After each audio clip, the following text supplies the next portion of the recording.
Hey everyone, Chris Bennett here again, your blockchain beard guy, coming to you from the Blockmobile. You'll notice this time we're not Oscar Mike, we're just parked here in front of the Safeway. And that's because I want to share a message with you guys. We're going to open up the Blockchain Beard Guy mailbag. I got a great 3 questions from Veenu King. She's a really bright young woman getting into blockchain, and she sent me 3 great questions, and I asked her, Veenu, these are such great questions, I think the answers would benefit a lot of people. Would you mind if I shared these with the community? And she was kind enough to say yes. So I want to share her questions with you guys and share my thoughts, and also collect any thoughts that you all might have. So Veenu's first question is, if I wanted to build a business-to-business blockchain network, is hyperledger the way to go? I'm taking a course on it, but I want to be as efficient as possible in how I learn. So I think that's a great question, Veenu. I think hyperledger is a very good blockchain technology for business to business. It has a little bit more of a focus on being a B2B platform than something like Ethereum. It has backing of some pretty major players in the corporate world, including IBM. So I do think that from a technology and architecture standpoint, it lends itself really well to private blockchains and to B2B scenarios. That being said, I would caution you and anybody else to always put the technology second. One of the real challenges of being a software or a technical architect is that you need to understand all the technology at a real deep level, and you also need to be able to forget about all that understanding of technology when it's appropriate. And what I mean by that is a lot of people will pick a platform. So they may pick Hyperledger, or they may pick Stellar, or they may pick Ethereum. And then once they've decided, I'm going to use this platform because it's the best platform for doing things of this type, then they start asking themselves or their customer or their client, what are the problems this application actually needs to address or solve, and what do we want that end user experience to be like?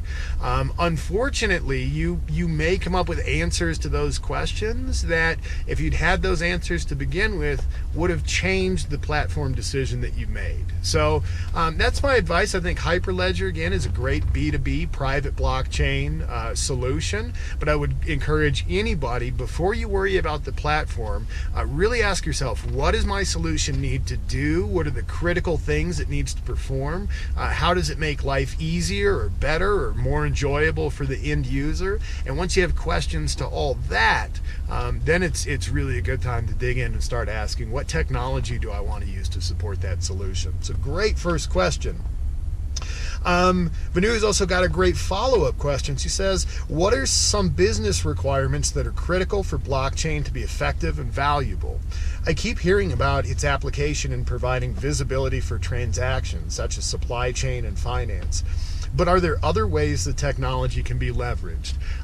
This is a great question, and one I talk about a lot, and one I really wanted to address to the whole community.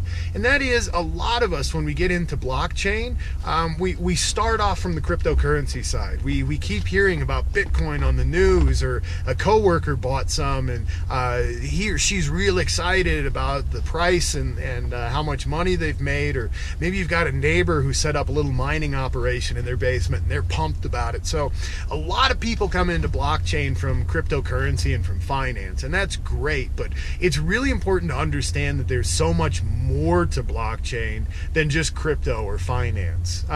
So if we think about Bitcoin and cryptocurrency, a lot of what we're talking about is just transactions on a digital ledger. I've agreed to pay you this much virtual digital money in exchange for real goods and services, and we track that on the blockchain ledger. So really, all we're tracking is 2 people standing up and announcing a transaction. I'm going to pay Sally 2 Bitcoin for her used lawnmower. It's a really nice lawnmower.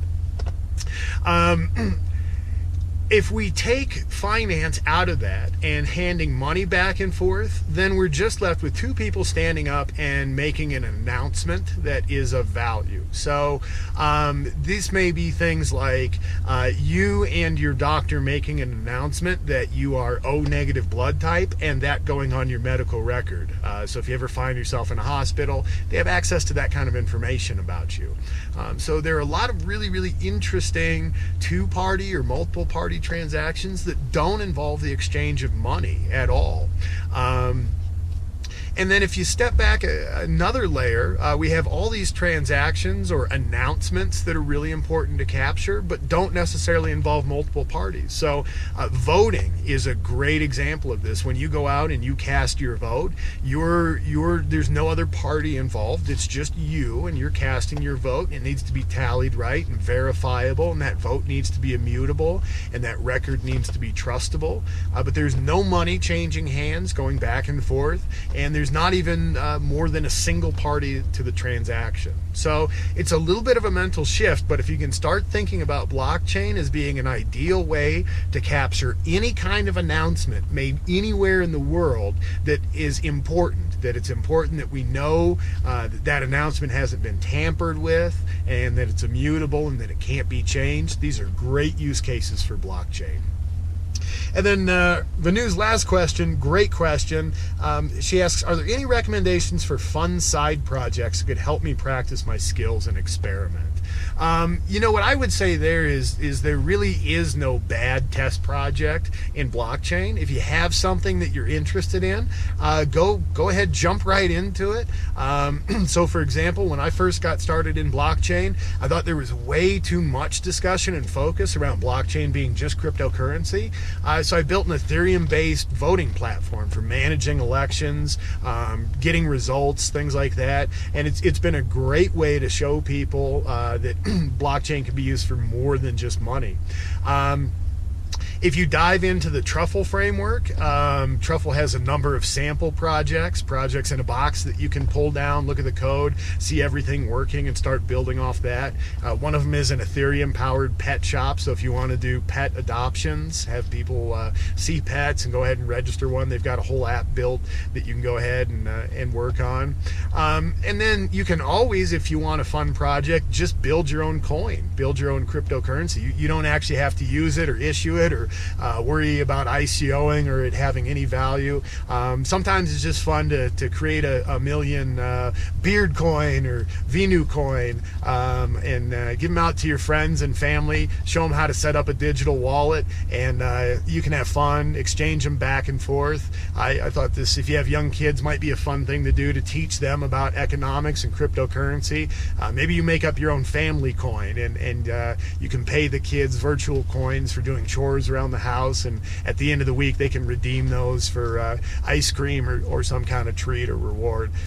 So yeah, a lot of interesting experiments I think out there and sample projects. This is one where the community may be real good. So if you all are working on an awesome sample project or have an idea and you want to share with Veenu, reach out, leave something in the comments. And again, Veenu, thanks for sharing your questions. I think these are all great questions. Keep them coming, and as the good ones come in, we'll keep opening up the Blockchain Beard Guy mailbag.